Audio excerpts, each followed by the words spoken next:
Puji Tuhan. Shalom Bapak Ibu Saudara sekalian. Pada hari ini kita bersyukur buat segala kebaikan Tuhan di dalam hidup kita. Kita bersyukur buat segala anugerahnya. Kita persiapkan hati kita untuk kita dapat memuji dan menyembah Dia. Mari sama-sama kita tundukkan kepala. Bapa di dalam surga, kami mengucap syukur dan berterima kasih Tuhan. Buat segala anugerah, kasih dan kemurahan Tuhan. Buat segala kebaikan Tuhan. Buat penyertaan Tuhan yang sempurna di dalam kehidupan kami. Hari lepas hari, hingga sampai saat hari ini kami boleh ada. Terima kasih Tuhan Yesus. Terima kasih urapi setiap kami. Baik yang ada di tempat ini, maupun yang ada di rumah, yang mengikuti ibadah secara online. Mari Tuhan, satukan kami di dalam roh-Mu. Satukan kami di dalam kasih-Mu, supaya apa yang kami lakukan, kami kerjakan hanya untuk hormat dan kemuliaan bagi nama Tuhan. Kami ingin memuji, menyembah Engkau, meninggikan dan mengagungkan nama-Mu yang ajaib dan berkuasa. Terima kasih banyak Tuhan Yesus. Urapi juga bagi hamba-Mu yang akan menyampaikan kebenaran firman-Mu. Urapi lidah dan bibir mulutnya. Katakan apa yang ingin Kau sampaikan lewat lidah dan bibir mulut hamba-Mu Tuhan. Kami siap menerima berkat kekuatan yang baru dari firman-Mu. Terima kasih banyak Tuhan Yesus. Kami serahkan acara ibadah pada hari ini. Mulai dari awal, pertengahan hingga pada selesainya. Di dalam nama Tuhan kami Yesus Kristus. Kami sudah berdoa dan mengucap syukur. Haleluya. Amin. Kita percaya Tuhan satu-satunya kekuatan dan perlindungan kita. Amin. Sama-sama kita mau katakan Bapak Ibu Saudara sekalian, ku mau selalu bersyukur untuk cinta Tuhan pada kita.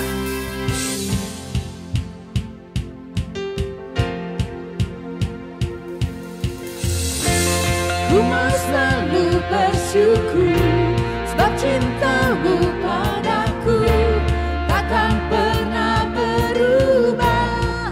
Hatiku percaya walau bumi bergoncang, gunung-gunung beranjak, namun kasih setia-Mu tak pergi dariku.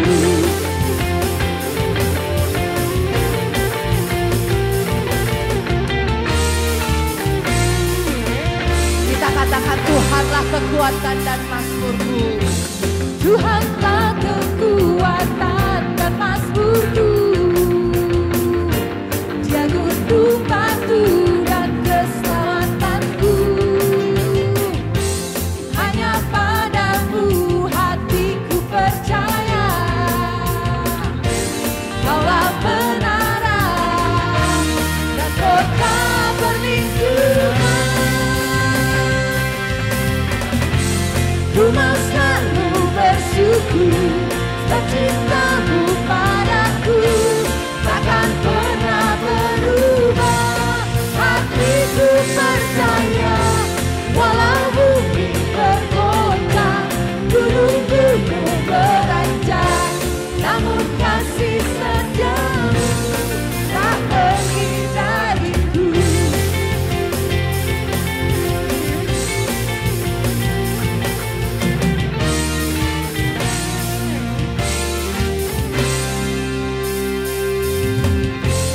Tuhanlah kekuatan dan mazmurku. Dia gunung batu dan keselamatanku. Hanya padamu hatiku percaya. Kaulah benaran dan kota perlindungan. Ku mau selalu bersyukur sebab cinta-Mu padaku takkan pernah berubah. Hatiku percaya walau bumi bergoncang, gunung-gunung beranjak, namun kasih setia-Mu tak pergi dariku. Ku mau selalu bersyukur sebab cinta-Mu padaku takkan pernah berubah. Hatiku percaya walau bumi bergoncang,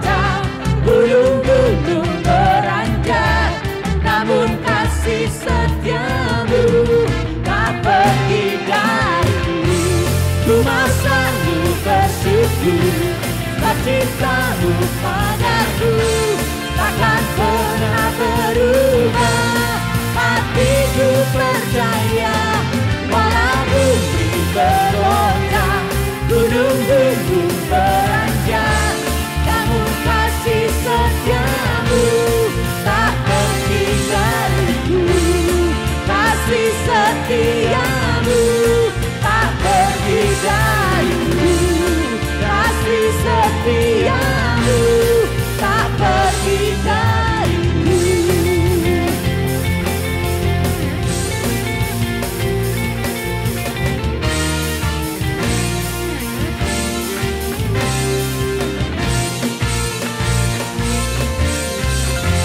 Amin, haleluya.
Mari jemaat Tuhan, sebelum kita memberikan korban syukur kita, mari sama-sama kita tundukkan kepala, kita berdoa.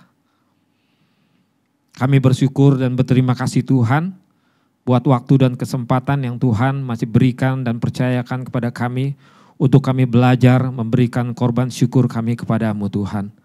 Ajar kepada kami Tuhan untuk memberikan yang terbaik Tuhan, supaya apa yang kami lakukan hanya untuk kemuliaan dan kehormatan bagi nama-Mu Tuhan. Terima kasih banyak Tuhan Yesus. Di dalam nama Tuhan kami Yesus Kristus, kami sudah berdoa dan bersyukur. Haleluya. Amin. Bapak, Ibu, Saudara sekalian dapat memberikan persembahan melalui nomor rekening berikut ini.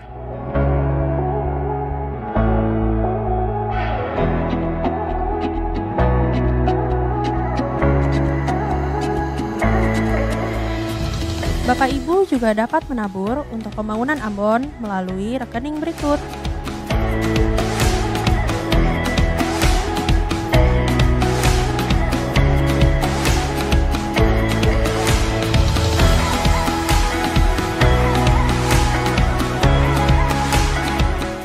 Gembala dan seluruh jemaat mengucapkan selamat ulang tahun kepada nama-nama yang tertera di layar.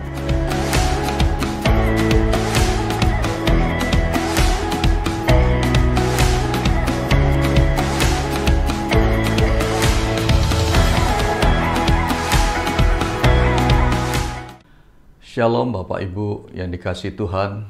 Saya percaya kita semua dalam keadaan yang sehat, sukacita, karena kasih setia Tuhan menyertai kita sekalian. Pagi ini kita akan belajar tentang the power of confidence, yaitu bagaimana mempercayai Tuhan secara konsisten di dalam hidup kita. Mari kita berdoa sebelum kita merenungkan dan mendengarkan kebenaran firman Tuhan ini.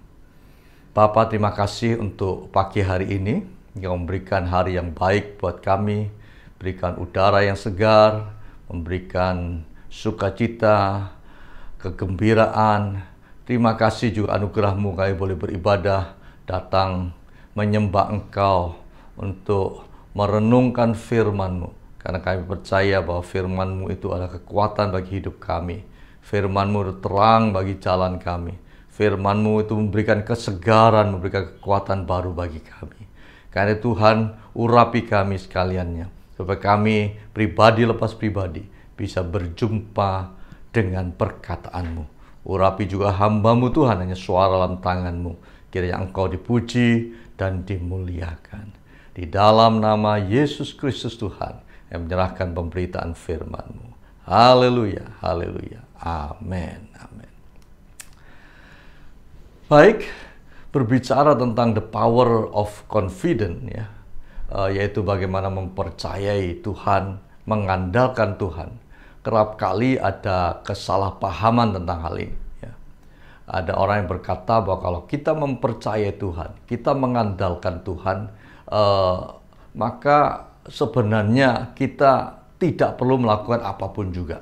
Ya. Cukup berdoa saja, cukup berdoa saja. Nah, pandangan ini tentu keliru, ya.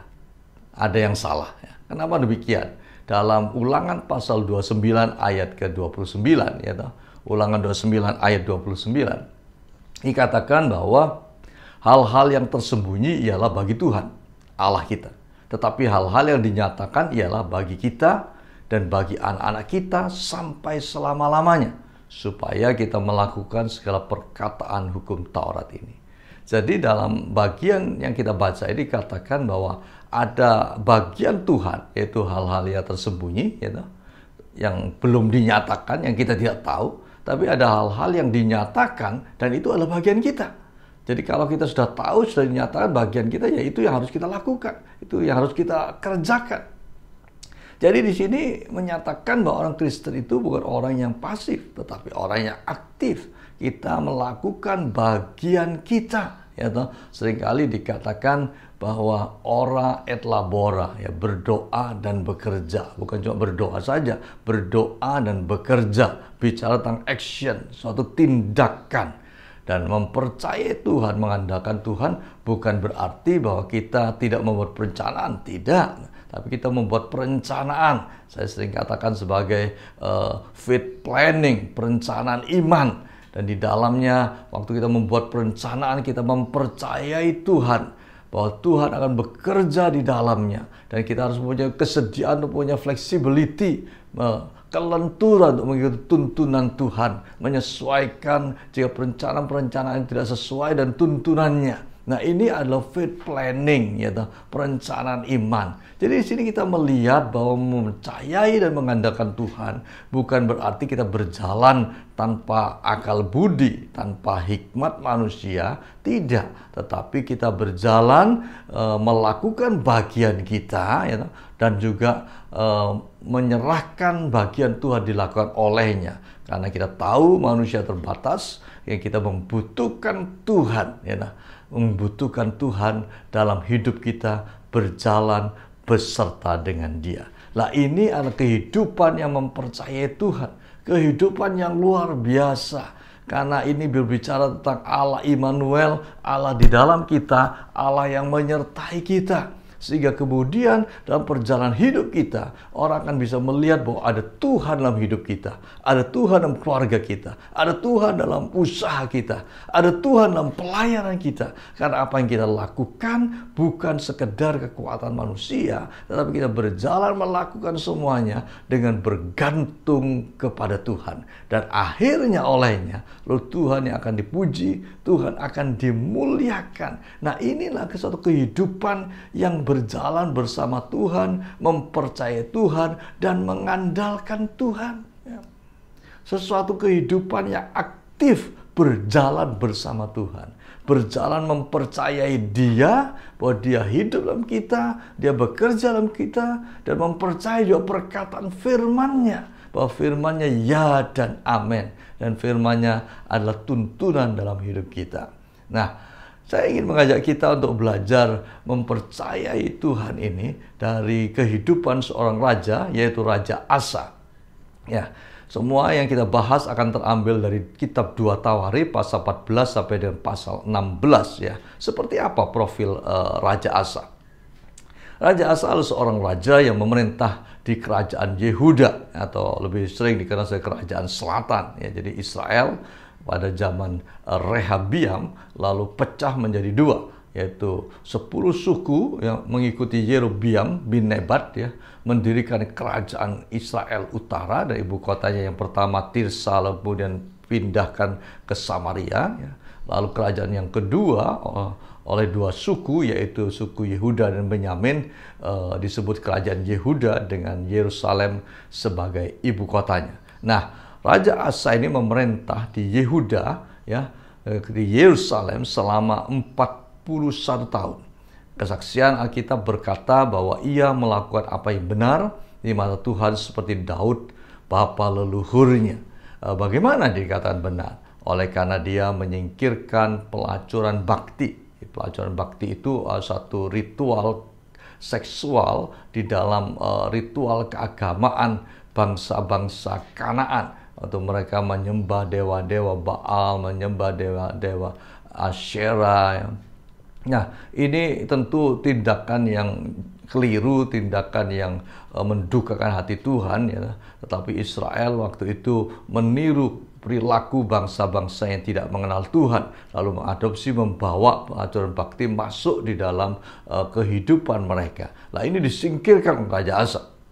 Lalu kemudian dia menjauhkan segala berhala-berhala. Ya, lalu kemudian dia memecat neneknya, yaitu Maka, sebagai ibu suri, karena neneknya ini dia jatuh dalam penyembahan kepada Dewi Asyera. Ya. Maka Asa begitu tegas, dia pecat neneknya, dia singkirkan semua penyembahan kepada Asyera, ya, dan dia berpaut kepada Tuhan dengan segenap hatinya. Pada zamannya kerajaan di bawah pemerintahannya itu aman. Ya, hampir pada sebagian besar hidupnya ya, baru pada akhir-akhir hidupnya dia mengalami beberapa kali peperangan. Nah, dan dia membangun benteng-benteng yang kuat di Yehuda. Ya. Ini berbicara tentang profil dari Raja Asa. Ya. Suatu hari Asa berperang melawan Zerah, Raja Ethiopia. Apa yang terjadi?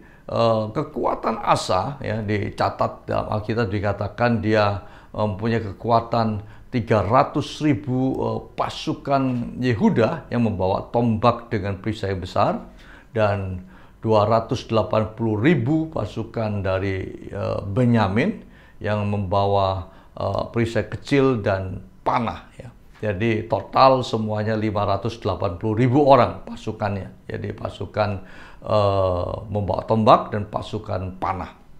Nah, bagaimana kekuatan Raja Ethiopia? Zerah dikatakan dia punya kekuatan 1 juta pasukan, ya, 1 juta tentara, ya, luar biasa. Dan ada 300 kereta, ya. Kereta itu digambarkan ya sekarang yang mirip seperti 300 panser lah gitu, ya. Jadi kalau kita melihat dari kekuatannya, maka tampak bahwa kekuatan Zerah Ethiopia ini 2 kali lipat di kekuatan dari Asa, 2 kali lipat. Dan tentunya Asa tahu keadaan itu, karenanya dia datang kepada Tuhan, ya. Dia berseru kepada Tuhan. Hal yang penting dalam hidup kita seorang percaya, ya, situasi seperti ini sering terjadi. Karenanya Tuhan mengajarkan kita untuk memiliki pola pikir yang benar, pola pikir, memahami pola pikir Tuhan, ya. Tuhan mengajarkan kita, kalau kita baca dalam kitab Ulangan pasal 20 ayat 1-2 berbicara tentang hukum perang.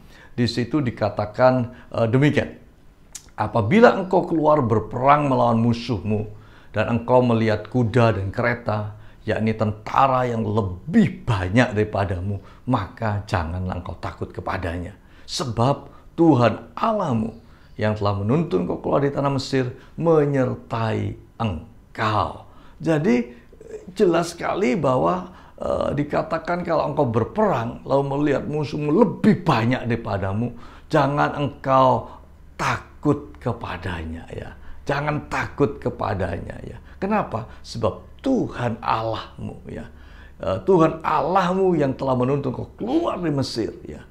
Tuhan Allah, kata Tuhan di situ berarti pembebas yang telah menuntun engkau, mengeluarkan engkau, membebaskan engkau dari rumah perbudakan di Mesir, telah menyertai engkau. Jadi kalau dia yang sudah pernah menuntun engkau dengan kekuatan yang luar biasa, janganlah engkau takut menghadapi musuh yang banyak itu. Jangan takut, ya, jangan takut, ya. Bahkan ayat kedua dikatakan, apabila kamu menghadapi pertempuran, maka seorang imam harus tampil ke depan dan berbicara kepada rakyat. Imam berbicara tentang pemimpin, ya. Kalau dalam keluarga itu ada seorang ayah, seorang bapak yang memimpin keluarganya, atau pemimpin dalam sebuah perusahaan, atau pemimpin jemaat, ya, maka seorang pemimpin dia harus tampil ke depan, ya, lalu berbicara kepada rakyatnya dengan berkata kepada mereka, dengarlah hai orang Israel, kamu sekarang menghadapi pertempuran melawan musuhmu. Janganlah lemah hatimu, janganlah takut, janganlah gentar, janganlah gemetar, ya. Jadi jelas sekali. Jadi seorang pemimpin harus berdiri di depan umatnya, lalu berdiri di depan orang-orang yang dipimpinnya berkata, jangan takut, jangan lemah hatimu, jangan gentar dan gemetar, walaupun mereka jumlahnya lebih besar, walaupun persoalan ini kelihatannya begitu besar, seperti kita tidak mampu menghadapinya, jangan takut. Kenapa? Karena Tuhan Allahmu, Dia berjalan menyertai kamu untuk berperang bagi kamu, untuk melawan musuh-musuhmu, dan dengan maksud memberikan kemenangan kepadamu. Jadi luar biasa ayat-ayat ini. Jelas sekali berkata bahwa Tuhan akan menyertai kita, Tuhan akan berperang ganti kita, dan Tuhan akan memberikan kemenangan. Tuhan yang mana? Tuhan yang membebaskan umat Israel dari rumah perbudakan di Mesir. Tuhan yang sudah bangkit, ya. Yesus Kristus Tuhan yang sudah bangkit, yang mengalahkan maut, mengalahkan dosa, sehingga Dia bisa membebaskan kita dari perbudakan dosa. Tuhan yang mengalahkan maut dan iblis di bawah kakinya. Maka Tuhan yang besar yang menyertai kita ini, Tuhan yang berkata, aku ada di pihakmu. Jikalau Tuhan di pihak kita, apakah yang kita takutkan? Nah, disinilah kita harus punya pola pikir seperti ini. Jadi apapun yang kita hadapi, ya, persoalan besar apapun yang kita hadapi, tantangan besar apapun kita hadapi, harus memiliki pola pikir Tuhan. Memang hukum perang Tuhan itu begitu. Musuh kita, tantangan yang ada pada kita selalu lebih besar, ya, dari sepertinya dari kekuatan kita. Tetapi yang tidak boleh kita lupa bahwa Tuhan menyertai kita. Dan Tuhan yang menyertai kita itulah Dia akan memberikan kekuatan dan kemenangan kepada kita. Ayat yang sama dalam Perjanjian Baru disebutkan tentang hal ini, ya, dalam 1 Korintus 10 ayat yang ke-13. Dikatakan demikian, pencobaan-pencobaan yang kamu alami ialah pencobaan-pencobaan biasa yang tidak melebihi kekuatan manusia. Sebab Allah setia, dan karena itu Ia tidak akan membiarkan kamu dicobai melampaui kekuatanmu. Pada waktu kamu dicobai, Ia akan memberikan kepadamu jalan keluar sehingga kamu dapat menanggungnya. Jadi dalam Perjanjian Baru dia bicara tentang pencobaan, ya. Jadi pencobaan yang kamu alami, ya, itu biasa, ya, biasa. Walaupun secara manusia sepertinya melampaui kekuatan kita, tetapi sebenarnya itu biasa, ya. Kita berkata tidak akan melebihi kekuatan manusia. Kenapa? Kok tidak akan melebihi? Karena Allah setia.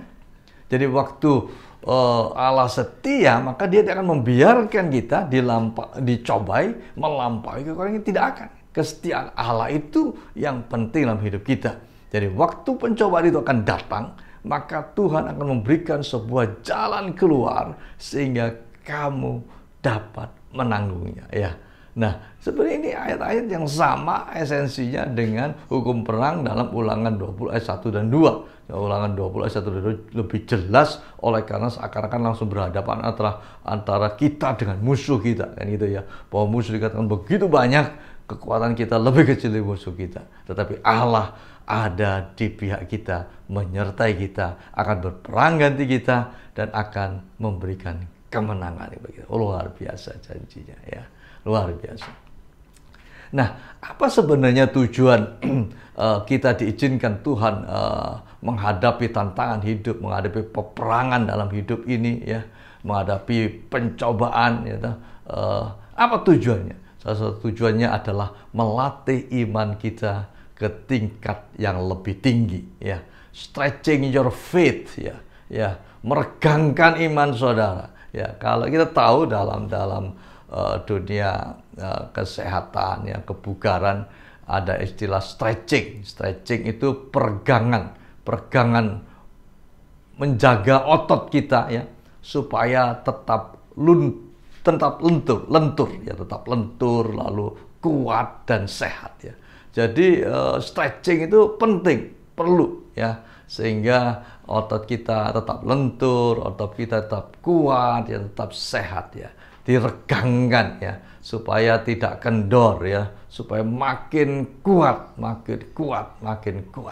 Sama juga, ya, dengan iman kita, ya. Tuhan mau iman kita itu di stretching, ya, supaya makin naik ke tingkat yang lebih tinggi. Tuhan dalam hidup kita bukan hanya hadir sebagai pemelihara, ya, yang memelihara kita hari lepas hari, tetapi Tuhan juga hadir menjadi seorang pelatih, seorang coach, ya. Coach itu ingin meningkatkan performance kita, kinerja kita, ya. Tuhan demikian dalam hidup kita. Di satu sisi kita melihat Tuhan sebagai Tuhan yang menjaga kita, ya, seperti biji matanya, ya. Biji mata ini kan sangat berharga, sehingga tidak bisa sesuatu menyentuh, ya, langsung dia nutup, ya. Dijaga sedemikian rupa seperti biji matanya. Tetapi dalam sisi yang lain, Tuhan juga mengajar kita, melatih kita seperti seorang induk Raja Wali yang melatih anaknya agar dia bisa terbang. Apa yang dilakukan induk Raja Wali untuk melatih anaknya terbang? Anaknya dilempar dari sarangnya, ya, dilempar dari sarangnya, maka tentu anak burung Raja Wali itu akan berteriak-teriak, oh, aduh, mau jatuh nih, tolong, ya. Lalu kemudian induk Raja Walinya terbang terus, dia menangkap lalu diangkat lagi ke atas, ya toh, lalu dilepaskan lagi, ya toh, dikejar lagi, diangkat lagi, dilepaskan. Sementara itu anak Raja Wali karena jatuh, dia berusaha mengepak-ngepakkan sayapnya. Dia mulai berusaha untuk mulai menggunakan sayapnya, ya, sayap iman, ya, penyerahan kepada Tuhan, kebergantungan kepada Tuhan, mengandalkan Tuhan. Imannya dilatih sehingga akhirnya satu kali waktu sang anak Raja Wali, lalu dia betul-betul bisa mempergunakan sayapnya dan dia terbang, ya, dia bisa terbang. Haleluya. Itu yang Tuhan mau kita mengalami dalam hidup ini, yaitu supaya melatih iman kita ke tingkatan yang lebih tinggi. Haleluya, haleluya. Asa mempercayai kuasa Tuhan dalam hidupnya. Waktu dia berhadapan dengan Raja Zerah Ethiopia, dia sadar dia tidak mampu. Di saat itu, lalu dia berseru kepada Tuhan. Dalam 2 Tawarikh pasal 14 ayat ke-11 dikatakan demikian, kemudian Asa berseru kepada Tuhan Allahnya, ya, berseru, berdoa, ya Tuhan, selain daripada Engkau tidak ada yang dapat menolong yang lemah terhadap yang kuat. Waduh, luar biasa. Jadi Asa menyatakan, mengakui kepada Tuhan bahwa selain Tuhan tidak ada yang bisa menolong dia, yaitu menolong yang lemah terhadap yang kuat. Dia sadar dirinya lemah, musuhnya kuat. Ya. Jadi kalau kita merasa kita lemah, kalau kita merasa kita tidak mampu, ya, tidak selalu bahwa kita tidak bisa menyelesaikan itu. Ya. Kita bisa menyelesaikannya bersama dengan Tuhan. Ya. Jadi itu sebuah anugerah, ya, luar biasa. Ya. Tetapi bukan berarti kita mengerjakan bagian kita. Kita kerjakan bagian kita. Ya. Kita kerjakan bagian kita. Ya, Raja Asa tidak berarti dia diam saja, tidak, ya. Dia lakukan bagiannya. Tetapi dia ngakui bahwa aku lemah, ya. Tidak ada yang dapat menolong selain yang lemah terhadap yang kuat selain Tuhan. Tolonglah kami, ya Tuhan, Allah kami. Karena kepadamulah kami bersandar. Dan dengan namamu kami maju melawan pasukan yang besar jumlahnya ini. Ya Tuhan, Engkau Allah kami. Jangan biarkan seorang manusia mempunyai kekuatan untuk melawan Engkau. Ya. Di sini Asa berkata, kepadamulah kami bersandar. Nah, ini kalimat yang bagus sekali, bersandar. Kata mempercayai Tuhan, mengandalkan Tuhan itu artinya bersandar kepada Tuhan. Kita tidak mungkin bersandar misalnya pada dinding yang rapuh, tidak mungkin, ya. Kita akan jatuh, ya. Tidak mungkin kita bersandar pada kursi yang kelihatannya reot, gitu, tidak mungkin, ya. Kita pasti memilih tempat sandaran yang kokoh, ya. Kita melihat ada dinding yang kuat, lalu kita bersandar di dinding itu. Sama, kita bersandar tentu pada sesuatu pribadi yang kuat. Siapa pribadi yang kuat? Ya Allah sendiri, Tuhan. Dialah yang kuat. Bersandarlah kepada Tuhan. Jangan bersandar kepada yang lain. Bersandarlah kepada Tuhan. Dan dikatakan dengan namamu, nama yang mana? Nama Tuhan pembebas itu. Tuhan yang dikenal oleh Israel sebagai pembebas yang membebaskan mereka dari rumah perbudakan. Pada Tuhan inilah kita bersandar. Dan luar biasa Asa mengidentifikasikan dirinya dengan Allah. Bahwa dia ada di pihak Allah. Dia berkata karenanya, ya Tuhan Allah, jangan biarkan seorang manusia mempunyai kekuatan untuk melawan Engkau. Siapa manusia dimaksudkan? Jangan biarkan Ethiopia, Raja Zerah, ya, melawan Engkau. Padahal yang dilawan siapa? Yang dilawan Raja Asa.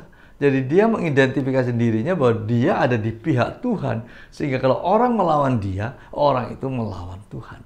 Wah, luar biasa sekali. Ya, ini luar biasa. Ini pernyataan iman. Karena dia mempercayai Tuhan dengan sepenuh hatinya. Dia mempercayai Tuhan. Dia mengandalkan Tuhan. Dan akibatnya apa? Akibatnya Tuhan memberikan suatu kemenangan yang besar, ya. Dikatakan dalam pasal 14 ayat 12 sampai 14 dikatakan, dan Tuhan memukul kalah orang Ethiopia itu di hadapan Asa dan Yehuda. Orang-orang Ethiopia itu lari, lalu dikejar oleh Asa, dan laskarnya sampai ke Gerar. Dari orang-orang Ethiopia itu amat banyak yang tewas, sehingga tidak ada yang tinggal hidup, karena mereka hancur di hadapan Tuhan dan tentaranya. Lalu orang-orang Yehuda memperoleh jarahan yang sangat besar.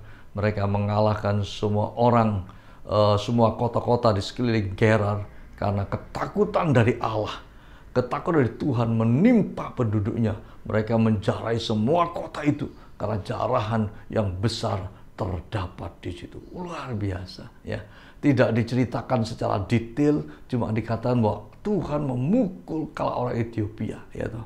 Ya, mereka berhadapan, mereka bertempur, tapi di situ ada tangan Tuhan yang bekerja sehingga orang Ethiopia ketakutan, ya. Ada ketakutan menggetarkan mereka sehingga mereka lari, mereka dikejar. Banyak yang tewas, gitu. Ya, dikatakan tidak ada yang tinggal hidup, hancur di hadapan Tuhan dan tentaranya. Jadi ini luar biasa, sehingga kemudian Raja Asa memperoleh suatu kemenangan yang besar. Karena apa? Karena dia mengandalkan Tuhan. Tetapi dalam perjalanan berikutnya, Raja Asa, kita melihat Raja Asa kemudian pada tahun yang ke-36 pemerintahannya. Jadi ini setelah 36 tahun, ya. Jadi kita tahu Raja Asa memerintah 41 tahun lamanya, tetapi tahun ke-36, jadi ini berarti tahun-tahun terakhir pemerintahannya, yaitu Raja Asa mengandalkan kekuatan manusia. Raja Asa mengandalkan kekuatan manusia. Jadi ini sebuah kesalahan yang besar. Yang tadinya dia mengandalkan Tuhan.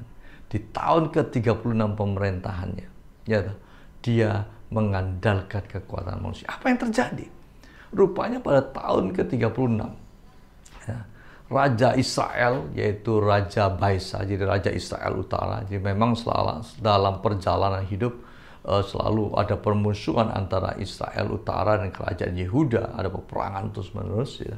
Tapi tahun ke-36, Baisa Raja Israel Utara ini hendak menyerang Asa, ya toh, hendak menyerang Asa. Lalu tiba-tiba Asa memilih untuk mengandalkan manusia, memilih untuk mengandalkan Raja Aram. Lalu dia membuat perjanjian dengan Raja Aram, ya toh. Dia memberikan emas, ya toh, dikirim kepada Raja Aram, berkata, bukankah ada perjanjian antara ayahmu dan ayahku? Mari kita teruskan perjanjian itu, ya. Mari batalkan perjanjianmu dengan Raja Israel Utara, dengan Raja Baisa, supaya mereka undur daripadaku, supaya mereka tidak berani menyerang aku. Dan itu yang dilakukan oleh Raja Asa. Memang akhirnya Raja Baisa membatalkan untuk menyerang Israel, ya, karena dia takut dengan Raja Aram, ya. Tetapi waktu itu datanglah seorang pelihat, ya, seorang nabi, namanya Hanani, ya. Dia datang pada Raja Asa, Raja Yehuda, dan dia berkata, karena engkau bersandar kepada Raja Aram dan tidak bersandar kepada Tuhan Allahmu, oleh karena itu terluputlah tentara Raja Aram dari tanganmu. Jadi ditegur, ya, Raja Asa ini, ya. Kenapa engkau mengandalkan manusia? Kalau engkau mengandalkan Tuhan, maka Raja Aram pasti tidak akan luput dari engkau. Raja Aram pasti akan engkau kalahkan, ya toh. Lalu dia ingatkan, bukankah tentara orang Ethiopia dan Libya besar jumlahnya, kereta dan orang berkudanya sangat banyak, namun Tuhan sudah menyerahkan mereka ke dalam tanganmu karena engkau bersandar kepadanya.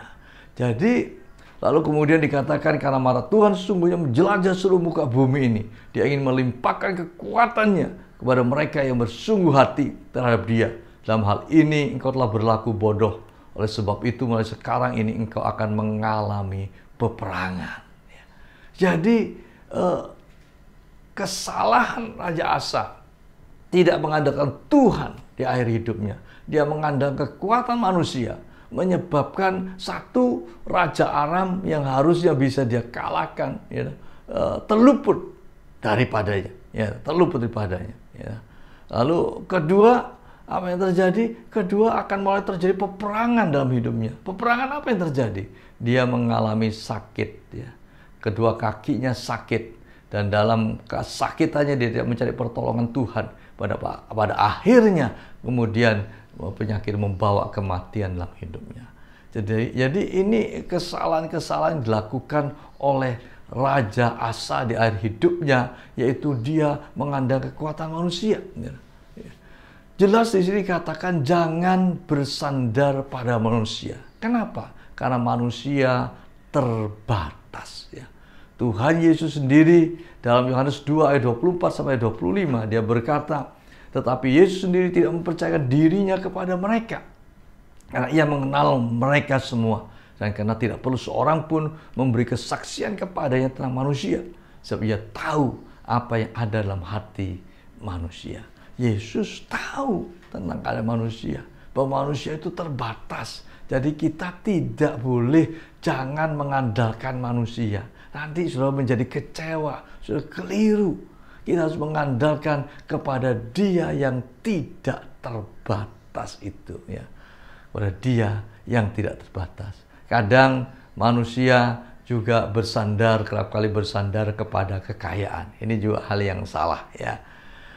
Dalam Amsal pasal 18 ayat 11 dikatakan bahwa kota yang kuat bagi orang kaya ialah hartanya, seperti tembok yang tinggi anggapannya. Jadi harta itu seperti satu tembok yang tinggi. Ini bicara seperti sebuah kota gitu, ya. Kota perlindungan, kota yang temboknya tinggi, ya, sehingga musuh tidak bisa masuk menyerang. Jadi dikatakan bahwa kekayaan pada sementara orang yang bersandar kepadanya beranggapan kekayaan itu seperti tembok yang tinggi, ya, tempat dia bersandar, tempat dia mengandalkan dirinya kepada kekayaan, pada hartanya. Itu salah, sangat keliru, ya. Yang benar, orang benar akan berlari kepada nama Tuhan. Orang benar akan berlari kepada Tuhan, mencari perlindungan kepada Tuhan. Kenapa? Karena Tuhan adalah kekuatan yang tidak terbatas. Karena Tuhan kerajaan yang tidak tergoncangkan. Sesuatu yang digoncangkan di dunia ini, Tuhan yang tidak tergoncang. Berikutnya dalam 1 Timotius pasal 6 ayat 17 dikatakan, peringatkanlah kepada orang-orang kaya di dunia ini agar mereka jangan tinggi hati dan jangan berharap pada sesuatu yang tidak tentu seperti kekayaan, melainkan kepada Allah yang dalam kekayaannya memberikan kepada kita sesuatu untuk dinikmati. Jadi jelas di sini dikatakan bahwa tidak boleh menghadap pada kekayaan. Kenapa? Kekayaan itu sesuatu yang tidak tentu sifatnya. Jadi kita harus mengandalkan kepada Tuhan yang tetap, Tuhan yang tidak berubah, Tuhan yang kuasanya sama untuk selama-lamanya. Jangan mengandalkan pada kekayaan. Nah, Asa jatuh pada sesuatu yang keliru di akhir hidupnya karena mengandalkan manusia. Jadi sesungguhnya Tuhan mau mengajarkan kepada kita untuk mempercayai Tuhan secara konsisten. Bukan cuma di awal hidup kita mempercayai Dia, di pertengahan hidup kita mengandalkan Dia, sampai akhir hidup kita harus mempercayai Tuhan secara konsisten. Coba kita berpikir, kenapa Asa lupa akan kebesaran Tuhan? Mengapa? Ya, mengapa bisa lupa? Ya, padahal peristiwa dia melawan Raja Zerah Ethiopia itu luar biasa sekali, heroik sekali. Mengapa dia bisa lupa dari pengalaman itu? Apakah dia terlena oleh karena kenyamanan hidup selama puluhan tahun setelah itu? Apakah dia kehilangan kegigihannya? Dia mungkin menjadi seperti api yang sudah tidak ada lagi apinya, ya, sudah padam apinya sehingga tinggal asapnya saja. Memang kerap kali kadangkala manusia bisa luntur oleh waktu. Kadangkala orang bisa luntur karena kenyamanan hidup. Hendaklah kita hati-hati belajar dari kasus Raja Asa ini. Betapa pentingnya untuk kita terus-menerus, ya, untuk ingat akan Tuhan, untuk ingat akan kasih-Nya, untuk ingat akan perbuatan-perbuatannya dalam hidup kita. Bagaimana Tuhan sudah menyelamatkan saudara dan saya, melepaskan ikatan dosa, ya, mengangkat kita dalam anugerah-Nya dan menyertai hidup kita hari lepas hari. Kita tidak boleh melupakan segala kebaikan-Nya. Itu yang pemazmur katakan dalam Mazmur 103 ayat 2. Pujilah Tuhan hai jiwaku, pujilah Tuhan. Jangan lupakan segala kebaikan-Nya.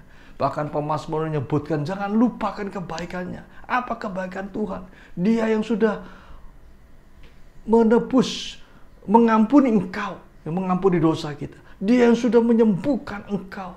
Dia yang sudah menebus dosamu. Dia yang sudah mengangkat engkau dari kematian. Ya, harus mati, maut kekal, mati kekal di neraka. Tapi Tuhan angkat kita. Ya.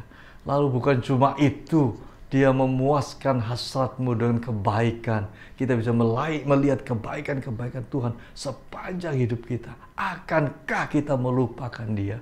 Tidak. Karena ingatlah terus kebaikan-kebaikan-Nya. Ingatlah terus penyertaannya dalam hidup kita. Ingatlah terus pengorbanannya di kayu salib buat saudara dan saya. Ingatlah akan kuasa kebangkitannya yang melepaskan engkau dari kuasa dosa. Ya, ingat semua kebaikannya. Sehingga kita bisa terus mempercayai Tuhan hari lepas hari secara konsisten. Hari lepas hari kita terus percaya kepadanya. Ya, sehingga dengan demikian kita berjalan bersama dengan Dia hari lepas hari.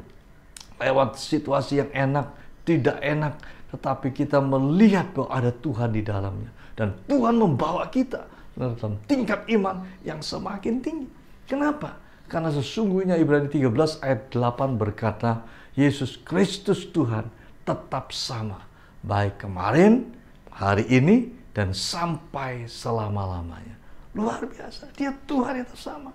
Yang penting yang tinggal kita, bagaimana kita bisa terus-menerus melekat kepadanya, tidak melupakan kebaikannya, mempercayai Dia secara konsisten. Seorang namanya John Stephen Akhwari, dia seorang atlet dari Tanzania. Dia mengikuti satu lomba maraton di Olimpiade di Meksiko tahun 68. Jadi John Stephen Akhwari dia berlari. Tapi waktu dia mulai berlari, ya, pada kilometer 19, ya, itu maraton sampai 42 km, ya. Pada kilometer 19, jadi ia baru hampir separuh lah, ya. Tiba-tiba dia jatuh, dia terguling, lalu kemudian cedera kakinya. Dokter datang, gitu, katakan sudah istirahat saja. Tidak, kata John Stephen Akhwari. Enggak, saya harus berjalan, saya terus berupaya berlari. Karena apa? Karena negaraku, katanya, negaranya, ya, Tanzania, negaraku mengutus aku sejauh 5.000 mil, ya, ke tempat ini, bukan untuk memulai perlombaan, bukan, melainkan untuk menyelesaikannya. Wah, luar biasa. Bukankah Tuhan Yesus juga memberi teladan yang sama? Makananku adalah melakukan pekerjaannya dan menyelesaikannya. Bukankah Paulus juga memberikan teladan kepada kita? Di akhir ini dia berkata, aku telah menyelesaikan pertandingan. Aku sudah mencapai garis akhir. Aku sudah memelihara iman. Tuhan yang sama juga mau supaya kita berjalan mempercayai Tuhan, ya, mengandalkan Tuhan hari ini, besok, dan sampai selama-lamanya, sampai seumur hidup kita mempercayai Dia dalam hidup kita, mempercayai Tuhan secara konsisten. Itu yang Dia inginkan dalam hidup kita. Maukah saudara mempercayai Dia dalam seluruh hidupmu untuk selamanya? Maukah Tuhan mengizinkan imanmu di stretching semakin tinggi, makin dibawa tingkat iman yang lebih tinggi, sampai beriman yang sempurna dengan mata kita terus memandang kepada Dia, Tuhan Yesus, Sang Pembebas dalam hidup kita. Haleluya, haleluya. Mari kita berdoa. Bapa, terima kasih untuk firman-Mu kepada kami pagi hari ini. Kiranya membawa kami untuk makin lekat kepada Engkau, makin bergantung kepadamu, makin berserah kepadamu, ya Tuhan. Karena kami mengakui bahwa kami sebagai manusia terbatas. Kami tidak punya kekuatan untuk bisa menyelesaikan semua hal dengan kekuatan kami. Karenanya kami membutuhkan Engkau dalam hidup ini Tuhan. Kami membutuhkan Engkau berjalan bersama kami, menyelesaikan semua tantangan-tantangan hidup ini. Supaya olehnya kami belajar makin hari makin dekat kepadamu, makin hari makin melekat kepadamu, makin hari makin mengasihi Engkau. Terima kasih Tuhan untuk semua hal yang Kau izinkan terjadi dalam hidup kami. Supaya olehnya kami boleh memahami siapa kami dan makin mengenal siapa Engkau dalam hidup kami. Terima kasih Tuhan, terima kasih. Satu hal kami bersyukur, sesungguhnya Engkau adalah Tuhan yang setia, yang tidak pernah meninggalkan kami dan tidak pernah membiarkan kami. Karena itu ya Tuhan, kami menyerahkan seluruh keberadaan kami, hidup kami dalam tangan-Mu ya Tuhan. Ini kami, bejana dalam tangan-Mu, bentuk kami. Engkau lakukan semua hal yang terbaik dalam hidup kami, supaya olehnya kami terus bisa memuliakan Engkau, terus bisa bergantung kepadamu, terus bisa percaya kepadamu sepanjang umur hidup kami. Terima kasih buat kebenaran firman-Mu ya Tuhan. Biar Roh Kudus terus menanamkan dalam roh dan hati kami, dan menjadikan itu satu kekuatan dalam hidup kami untuk menjalani hidup ini bersama dengan Engkau dan memegang janji-Mu bahwa Engkau ada di pihak kami dan Engkau akan menyertai kami, bahwa Engkau akan berperang ganti kami, bahwa Engkau akan memberikan kemenangan kepada kami. Terima kasih Bapa, terima kasih. Di dalam nama Tuhan Yesus kami mengucap syukur dan sudah berdoa. Amin. Amin. Tuhan memberkati.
Puji Tuhan. Mari saudara, kita akan akhiri ibadah kita pada hari ini. Dan kita akan siapkan hati untuk bersama-sama menerima berkat Tuhan. Mari saudara, kita bangkit berdiri. Siapkan hatimu untuk menerima berkat Tuhan dan buka hatimu dengan iman kepada Tuhan Yesus Kristus. Angkat kedua tanganmu dan sekarang terimalah berkat Tuhan. Saudara-saudara yang dikasihi Tuhan, Tuhanlah yang melindungi dan memberkatimu selalu. Tuhan menyinari engkau dengan wajah-Nya dan memberikan kasih karunia-Nya. Tuhan menghadapkan wajah-Nya kepadamu dan memberikan damai sejahtera-Nya. Sebab itu terimalah damai sejahtera Allah dan sukacita penuh dalam hatimu dan seisi keluargamu. Terimalah rahmat dan berkat Allah yang melimpah kasih anugerah Tuhan Yesus Kristus. Kuasa, pimpinan, persekutuan dan penghiburan Roh Kudus. Mulai hari ini sampai selama-lamanya. Sampai Tuhan Yesus datang kembali. Di mana engkau selama hidup ini dipakai Tuhan untuk menjadi terang bagi dunia ini. Haleluya. Semua yang diberkati dalam nama Yesus. Mari bersama-sama kita katakan, amin, amin.